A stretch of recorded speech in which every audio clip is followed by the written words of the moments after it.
Hello guys, welcome back to my channel. তো এটা হচ্ছে বিয়ের দিনের রাতের ভিডিও। সকালের গায়ে হলুদের ভিডিওটা আমি অলরেডি আপলোড করেছিলাম। তো রাত্রেবেলা কি হয়েছে সেটা নিয়ে এই ভিডিওটা। তো আমরা পৌঁছে একটুখানি ছবি টবি তুলি, পুরো সব কিছুর ভিডিও হয়নি কারণ প্রচণ্ড ভিড় ছিল চারিদিকে, আর সবসময় ফোন বের করে ভিডিও করাটা পসিবল ছিল না।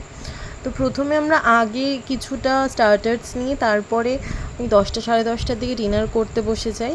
তারপরে 11টার দিকে নিচে এসে বিয়ে দেখেছি। তো পুরো বিয়েটা দেখা হয়নি, সিঁদুরদান অবধি আমরা ছিলাম না, আমরা চলে এসেছিলাম কারণ যেহেতু রাত হচ্ছিল। আর আমাদের সাথে আমাদের পুচকেটাও ছিল, তো শীতকাল ছিল, সেটা বাইরে বেশিক্ষণ ওকে রাখা যাবে না, শরীর অসুস্থ হতে পারে, সেই জন্য আমরা তাড়াতাড়ি চলে এসেছিলাম।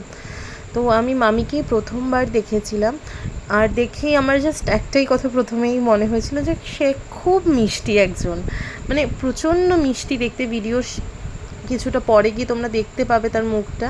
তো মামি প্রচণ্ডই মিষ্টি, মানে সত্যি প্রচণ্ড মিষ্টি একটা মেয়ে।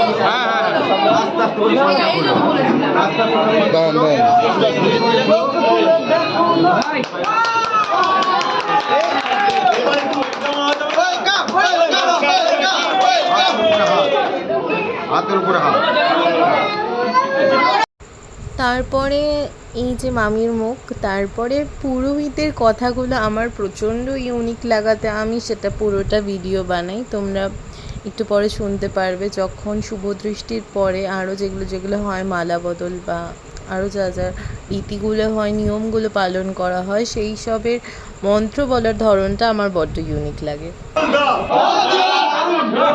চাদর মাথার ওপর বলবো এবার জোরে, ভালোই ভালোই চেনা যাবে সরে, রাত্রির মধ্যে তার মাতাল যাবে মরে।